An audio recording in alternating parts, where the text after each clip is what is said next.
রাজনৈতিক দলগুলো শিগগিরই জুলাই সনদ সই করবে আশাবাদ প্রধান উপদেষ্টার। স্বৈরশাসক উত্থান রোধ করাই সংস্কারের লক্ষ্য। এস আলম ও তার 3 ভাইয়ের বিরুদ্ধে ইন্টারপোলের রেড নোটিশ জারির নির্দেশ দিল আদালত।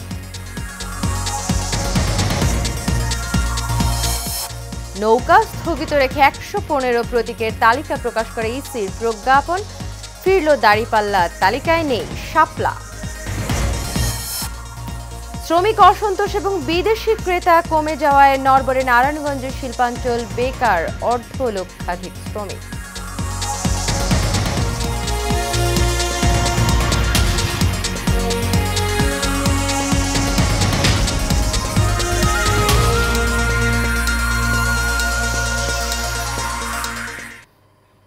স্বাগত এশিয়ান নিউজে। পুরো সময় জুড়ে আপনাদের সঙ্গে রয়েছি আমি অরণ্য বিনতি ইউনুস।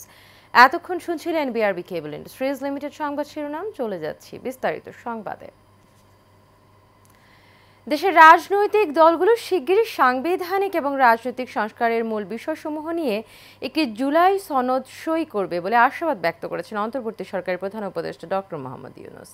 তিনি বলেছেন, বাংলাদেশে আরেকজন স্বৈরশাসকের উত্থান রোধ করাই সংস্কারগুলোর লক্ষ্য। বুধবার জাতিসংঘ সদর দপ্তরে জাতিসংঘ সাধারণ পরিষদের অধিবেশনের ফাঁকে পাকিস্তানের প্রধানমন্ত্রী শেহবাজ শরীফের সঙ্গে বৈঠককালে তিনি এই কথা বলেন। বৈঠকে দুই নেতা নানা গুরুত্বপূর্ণ বিষয় নিয়ে আলোচনা করেন। এর মধ্যে ছিল বাংলাদেশের আসন্ন জাতীয় নির্বাচন, অন্তর্বর্তী সরকারের গৃহীত সংস্কারমূলক পদক্ষেপ, পাকিস্তানের সাম্প্রতিক ভয়াবহ বন্যা, দ্বিপাক্ষিক বাণিজ্য এবং বিনিয়োগ ও আঞ্চলিক সহযোগিতা বাড়ানোর বিষয়গুলো।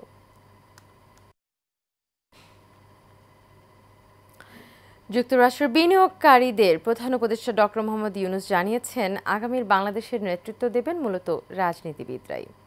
ইউএস বাংলাদেশ বিজনেস কাউন্সিল আয়োজিত advertising reform, resilience and growth শীর্ষক বৈঠকে প্রবাসী এবং মার্কিন বিনিয়োগকারীদের কথা বলেন তিনি। অনুষ্ঠানে প্রধান উপদেষ্টা তার সফরসঙ্গী নেতাদেরও পরিচয় করিয়ে দেন। এ সময় উপস্থিত ছিলেন বিএনপি নেতা মির্জা ফখরুল ইসলাম আলমগীর ও হুমায়ুন কবির, জামায়াত নেতা সৈয়দ আবদুল্লাহ মোহাম্মদ তাহের ও ডক্টর নাকিবুর রহমান এবং এনসিপির 2 নেতা আক্তার হোসেন এবং ডক্টর তাসনিম জারা।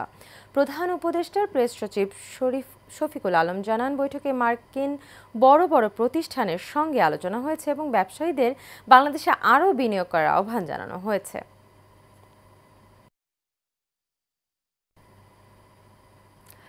নৌকা প্রতীক স্থগিত রেখে 115টি প্রতীকের তালিকা প্রকাশ করেছে নির্বাচন কমিশন। তবে সেই তালিকায় নেই শাপলা প্রতীক। বুধবার কমিশন থেকে সংক্রান্ত একটি প্রজ্ঞাপন জারি করা হয়। প্রজ্ঞাপনে বলা হয়, representation of the people order 1972 article 94 এর প্রদত্ত ক্ষমতা বলে নির্বাচন পরিচালনা বিধিমালা 2008-এ সংশোধনী এনেছে নির্বাচন কমিশন। স্থগিত হওয়া প্রতীক বাদে 115টি থেকে প্রাপ্যতা সাপেক্ষে যে কোনো একটি প্রতীক বরাদ্দ করা হবে।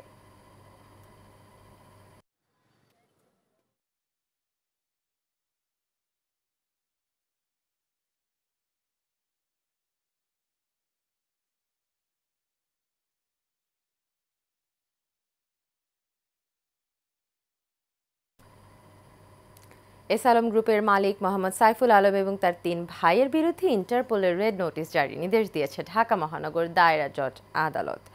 বৃহস্পতিবার দুদকের আবেদনের প্রেক্ষিতে ঢাকা মহানগর দায়রা জজ আদালতের বিচারক সাব্বির ফয়েজ এই আদেশ দেন। চট্টগ্রাম ভিত্তিক ব্যবসায়ী গোষ্ঠী এস আলম গ্রুপের কর্ণধার সাইফুল আলম সাবেক প্রধানমন্ত্রী শেখ হাসিনার ঘনিষ্ঠ হিসেবে পরিচিত। 2017 সালে ইসলামী ব্যাংক দখলের পর গ্রুপটি সোশ্যাল ইসলামী ব্যাংক এবং ন্যাশনাল ব্যাংক দখল করে নেয়। তবে সব মিলিয়ে তারা একসঙ্গে 8টি ব্যাংকের নিয়ন্ত্রণ নেয়। আওয়ামী লীগ সরকারের পতনের পরে এই ব্যাংকের নিয়ন্ত্রণ হারায় গ্রুপটি। এসব ঋণ এখন এক এক করে খেলাপি হতে শুরু করেছে। এ নিয়ে আইনি প্রক্রিয়ায় নিলামে উঠেছে। সব মিলিয়ে বড় ধরনের সংকটে পড়েছে ইসলামী ব্যাংক।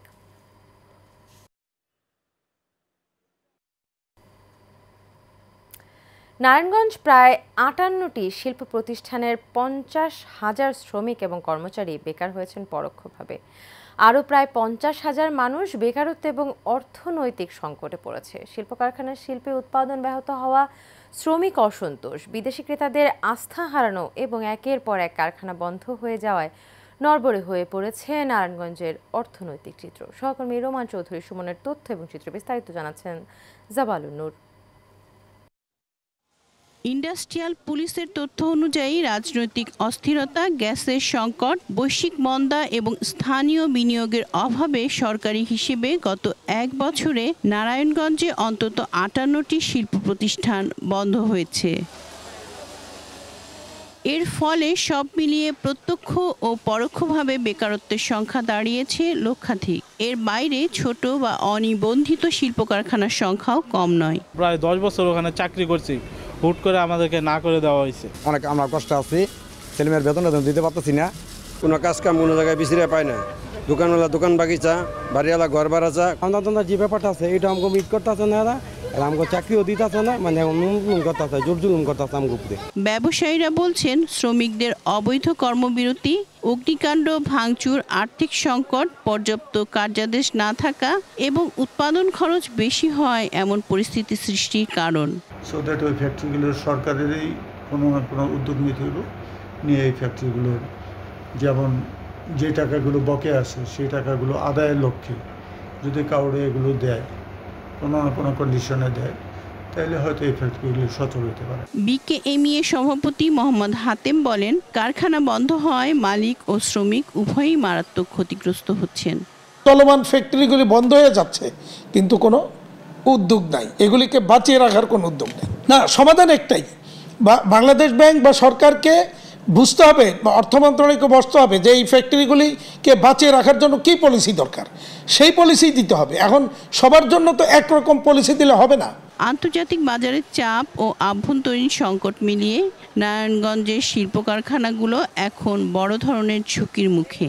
এর প্রথম শিকার হচ্ছেন শ্রমিকরা, যারা প্রতিদিন বেকারত্ব ও অনিশ্চয়তার সাথে লড়ছেন। জামালুন নূর, এশিয়ান টেলিভিশন। ঝালকাঠির নলছিটি উপজেলার কুলকাঠি ইউনিয়ন ভূমি অফিসে দুর্নীতি এবং অনিয়মের অভিযোগ উঠেছে ভূমি উপসহকারী কর্মকর্তা সরওয়ার হোসেনের বিরুদ্ধে। তার অনিয়ম আর হয়রানিতে অতিষ্ঠ হয়ে উঠেছে স্থানীয় বাসিন্দারা। স্থানীয়দের অভিযোগ, নিয়ম অনুযায়ী নামজারির ফি মাত্র 1100 টাকা হলেও কুলকাঠি ইউনিয়নের প্রতিটি নামজারির জন্য 8 থেকে 12,000 টাকা দাবি করা হয়। টাকা না দিলে মাসের পর মাস ঘুরতে হয় বলে অভিযোগ করেছেন ভুক্তভোগীরা।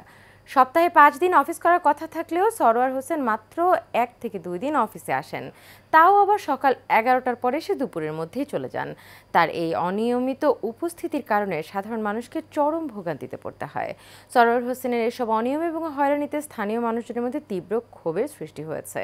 তার বদলি দাবি এখন এলাকাবাসীর মুখে মুখে।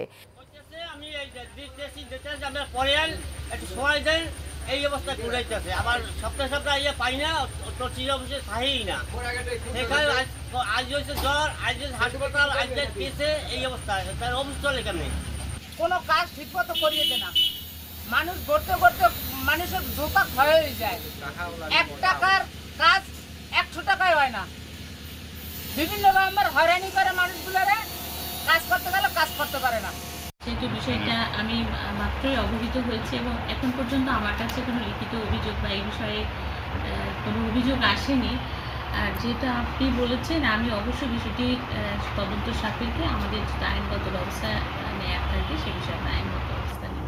এবার থাকছে শারদীয় দুর্গোৎসবের খবর। দুয়ারে কড়া নাড়ছে দুর্গা উৎসব, তাই তো শেষ মুহূর্তে প্রতিমা তৈরির কাজে ব্যস্ত বগুড়ার প্রতিমা শিল্পীরা।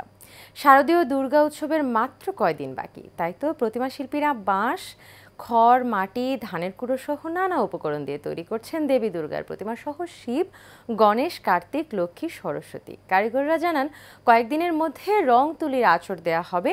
গতবারের চেয়ে এবার প্রতিমার বেশি চাহিদা। অতিরিক্ত পুলিশ সুপার হোসাইন মোহাম্মদ রায়হান জানান, দুর্গাপূজা উপলক্ষে জেলা পুলিশের পক্ষ থেকে নেওয়া হয়েছে বাড়তি নিরাপত্তা ব্যবস্থা। এবছর বগুড়ায় 681টি পূজা মণ্ডপে দুর্গাপূজা অনুষ্ঠিত হবে।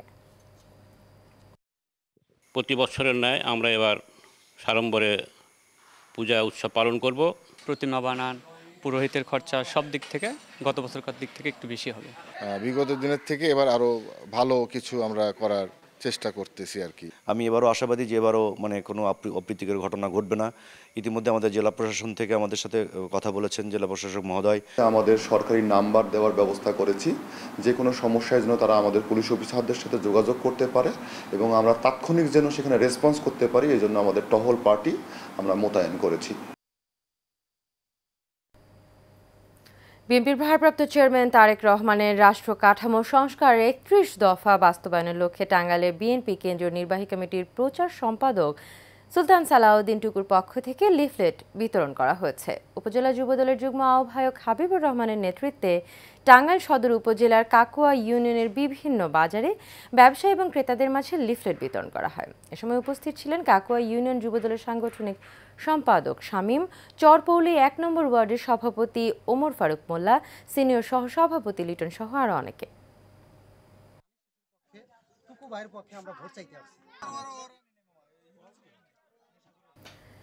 টাঙ্গাইলের সখীপুরে বিশেষ স্বাস্থ্য ক্যাম্পেইন অনুষ্ঠিত হয়েছে। উপজেলার কালিয়ানপাড়া গুড নেইবার্স বাংলাদেশ সখীপুর সিডিপির আয়োজনে দিনব্যাপী এই ক্যাম্পেইন অনুষ্ঠিত হয়।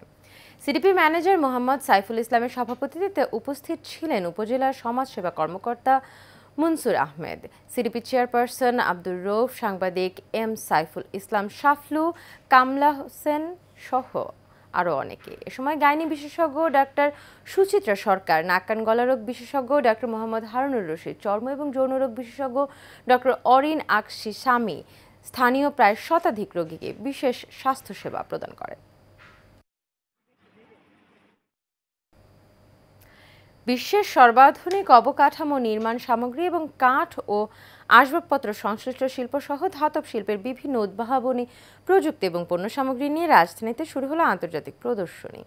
বসুন্ধরা আন্তর্জাতিক কনভেনশন সিটির এক্সপো ভিলেজে অনুষ্ঠিত হওয়া এই প্রদর্শনী আজ 25 সেপ্টেম্বর থেকে শুরু হয়ে চলবে 27 সেপ্টেম্বর পর্যন্ত। প্রদর্শনীটির উদ্বোধনী অনুষ্ঠানে প্রধান অতিথি হিসেবে উপস্থিত ছিলেন হাউজিং অ্যান্ড বিল্ডিং রিসার্চ ইনস্টিটিউটের মহাপরিচালক এবং গণপূর্ত অধিদপ্তরের অতিরিক্ত প্রধান প্রকৌশলী doctor engineer Mohammad Giasuddin Haider.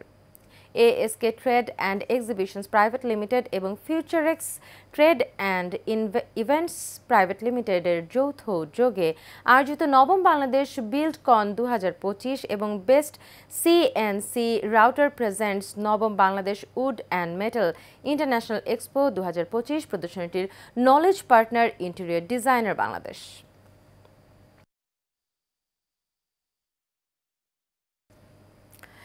Asian news শেষ করব, তবে যাবার আগে বিআরবি কেবল ইন্ডাস্ট্রিজ লিমিটেড সংবাদ শিরোনামগুলো জেনে নেব আরও একবার।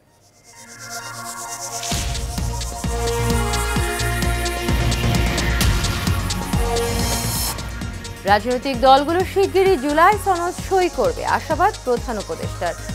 স্বৈরশাসক উত্থান রোধ করাই সংস্কারের লক্ষ্য। এস আলম ও তার 3 ভাইয়ের বিরুদ্ধে ইন্টারপোলের রেড নোটিশ জারির নির্দেশ দিল আদালত।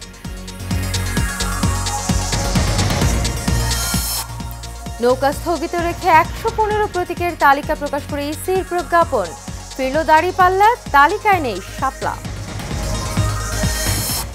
এবং শ্রমিক অসন্তোষ এবং বিদেশি ক্রেতা কমে যাওয়ায় নড়বড়ে নারায়ণগঞ্জের শিল্পাঞ্চল, বেকার অর্ধলক্ষাধিক শ্রমিক।